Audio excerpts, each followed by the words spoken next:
Treasurer, good morning. Nice to be with you, Ali. So do you reckon that we'll be spending Christmas with our families this year? Certainly that's the hope.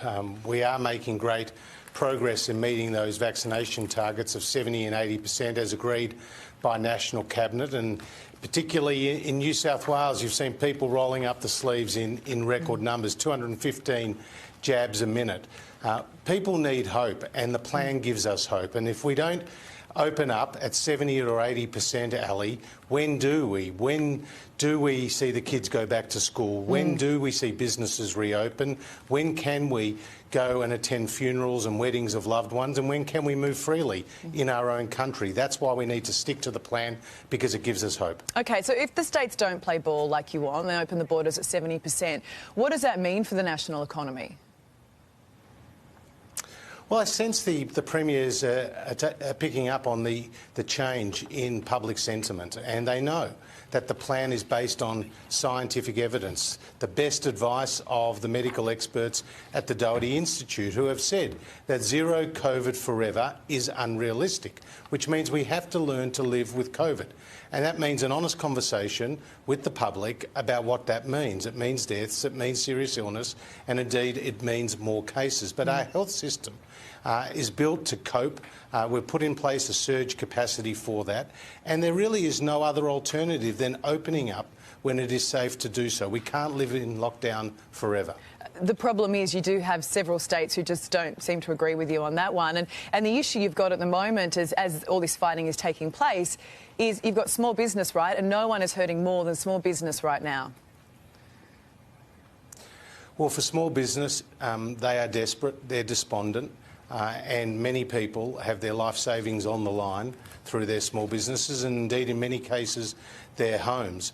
And that is why we've been providing support in partnership with all the states and the territories to small businesses from day one of this pandemic. But today we're also announcing that we're expanding a small and medium-sized business loan scheme with loans of up to $5 million for up to 10 years, with the first 2 years repayment free. That's going to give a big boost to small business, and the Council of Small Business has said that this will help them rebuild and reopen. OK, I mean, you're going to have a lot of small and medium-sized businesses take you up on this. So if you're saying you've got these loans of $5 million, up to 24 months repayments free, what happens after that 24 months? What does the interest rate go to? Well, we're obviously seeking to give them the best possible interest rate, lower than what they otherwise may have found in the market. It will depend on the different lenders and the agreements that can be reached. But we do know that this loan scheme, Ali, has been very successful. More than 70,000 loans are now in place, and we've seen the value of those loans be worth more than $6 billion.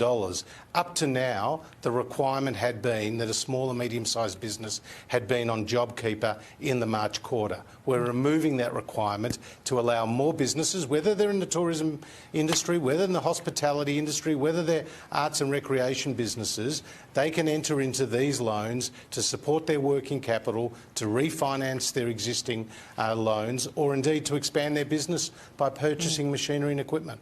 I mean, we saw businesses who made it through last time, and you would know that perhaps even with this help that's being offered now and being announced today, that there are some who are not going to make it. Are you concerned that we're heading to recession? Well, again, the September quarter, which is what we're in right now, is expected to be negative, which means that the economy will contract in the September quarter. But I'm also confident that once the restrictions ease, our economy will bounce back strongly. We saw that in the unemployment numbers just earlier last week, which is that when restrictions are eased, the number of hours work increase dramatically, and people get back to what they're doing, what they do best. And so that's what we need to enable small businesses to do, because small businesses are unlike journalists or politicians or public servants. They don't keep getting paid when their doors are closed. And there's a huge pressure on them emotionally, not just economically, as well as, of course, their staff. And we know that small business is the backbone of the economy. They employ around 8 million people across the country. And the small businesses in our CBDs, Ali, they've done it so tough. I was speaking to a single mum recently who runs her own small business. She had 5 staff in her CBD business. It's now seen its revenue fall by more than 90%, and she's asking herself the question, should I close up permanently? It's those people that we've got to continue to support, and that's why we've got to open up in accordance with the plan. Well, I mean, so many of these small businesses, they treat their staff like family. We know they're doing everything to hang on, and let's hope that they do. Hey, just quickly before you go, I mean, you have young kids, you know the trials and tribulations of homeschooling.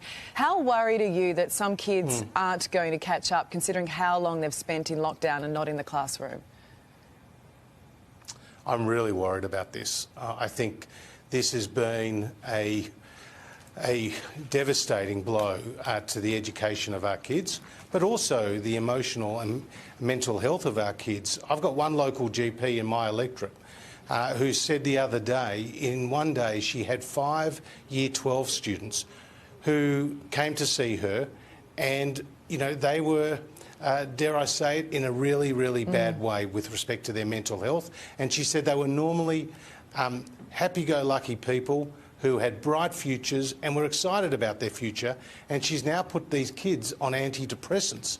And she's spoken publicly about putting kids as young as 12 on antidepressants as a result of what the impacts of COVID have had. So I think our leaders, and of course I'm one of them at the national level, but our leaders at the state level who do run the school system, I think they've got to be super creative here in working out how they can get kids back into the classroom in a COVID-safe way, because there is no substitute for kids being able to meet with their friends, have face-to-face learning from their teachers. The kids are our future, and we've got to give them that very bright future.